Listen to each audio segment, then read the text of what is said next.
Voilà, et pour parler de ce vaste sujet, nous recevons en plateau Brigitte Grésy. Vous êtes haut fonctionnaire et vous avez rédigé nombre de rapports sur l'égalité homme-femme. Alors, que vous inspire ce reportage que l'on vient de voir ?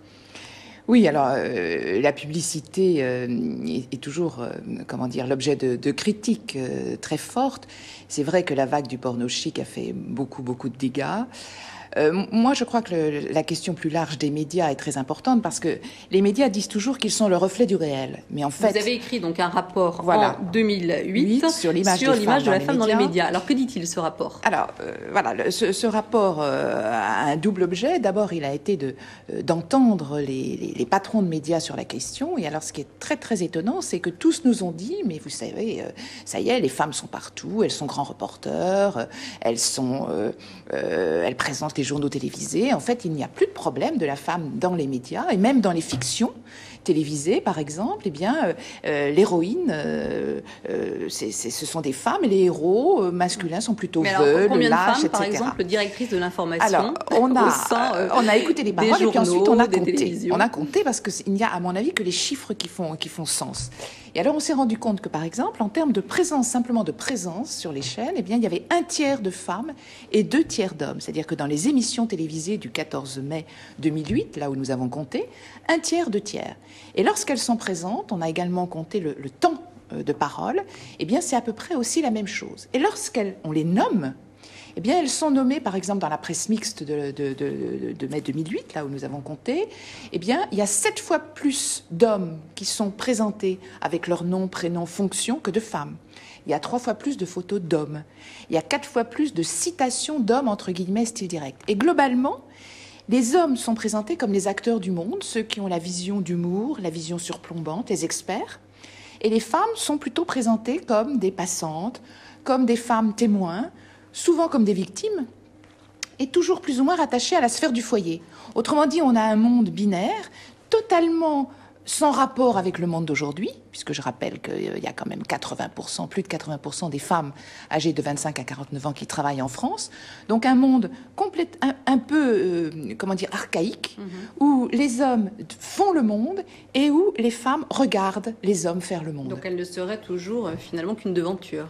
Voilà, et alors c'est pour ça qu'on a signé, la Commission de l'image des femmes sur les médias a signé en octobre dernier un acte d'engagement de tous les médias qui se sont engagés à mettre plus de femmes expertes dans les émissions, puisque la parole d'expertise, c'est quand même une parole où précisément les femmes trouvent leur vraie place, qui est une place active. Précisément, vous nous apportez votre expertise sur la question aujourd'hui. Vous avez écrit également un rapport en 2009 sur l'égalité professionnelle homme-femme. Alors, que dit ce nouveau rapport ?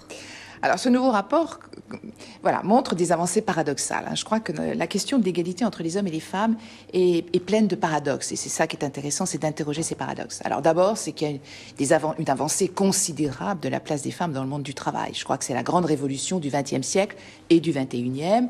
On a un taux d'activité, on vient de voir, toutefois limité. Voilà, on a un taux d'activité très important, il faut quand même le dire. Mais si on ramène en équivalent temps plein, alors l'activité des femmes ne progresse plus depuis les années 90. Ce qui veut dire que le mode d'accès au monde du travail se fait beaucoup sur le temps partiel, sur le mode du temps partiel.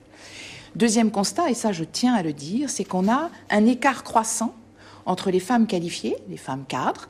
Nous sommes en France le pays où il y a le plus de femmes cadres dans l'Union européenne. Et donc, entre ces femmes cadres qui jouent le rôle de la mixité, plus ou moins le jeu de la mixité, avec les difficultés que l'on connaît, et les femmes non cadres qui s'enfoncent dans la précarité. Nous avons quand même, les femmes sont 2 fois plus souvent au SMIC que les hommes, les 2/3 des bas salaires, ce sont des femmes, 80% du temps partiel, ce sont des femmes. On est à peu près à la moyenne de l'Europe, 30% en Europe, 30% en France, avec des grandes disparités entre les pays, mais on a la même moyenne, et avec un taux de fécondité qui est le meilleur d'Europe. On va précisément revenir sur ces stéréotypes, puisqu'en 2011, cette année, donc, vous dirigez un nouveau rapport sur les responsabilités familiales dans le monde du travail. Alors, je vous propose de voir, avant de poursuivre notre conversation, donc un reportage très éclairant sur ces fameuses responsabilités au sein de la famille. C'est un reportage de Gian Benzina. C'est l'éternelle guerre des sexes et des stéréotypes. Marteau contre balai, homme contre femme. En 2011, les clichés comme les inégalités ont la peau dure. La preuve, pour 95% des Français interrogés, il est facile d'être un homme, alors que pour une femme, le chiffre baisse à 75%. C'est encore plus facile d'être un homme parce que la parité n'est pas forcément encore effective au travail, que les hommes ont encore beaucoup d'avantages que les femmes ont du mal à gagner. La société accepte plus les hommes que les femmes. En cause, les tâches ménagères très inégalitaires. Selon le sondage, elles cristallisent les disparités hommes-femmes. À la maison, les femmes n'ont plus assez de bras. Elles sont décisionnaires sur les tâches ménagères, les courses, l'éducation des enfants, l'achat des vêtements, bref, un vrai tour de passe-passe. Pour cette sociologue, les femmes sont prisonnières d'une politique familiale qui les incite à s'occuper longuement des enfants en bas âge et d'une société qui évolue trop lentement. Ce qui est beaucoup plus difficile à changer, ce sont les mentalités. Et c'est les normes qui régissent les comportements, qui sont extrêmement difficiles à changer. Ça ne se décide pas au Parlement, où il y a en plus que 18% de femmes. Heureusement, certains de ces messieurs ont l'air de mesurer la difficulté des femmes à tout concilier. On dit que la femme est faible, mais c'est le sexe fort. Petite consolation, les Françaises ne seraient pas les plus à plaindre.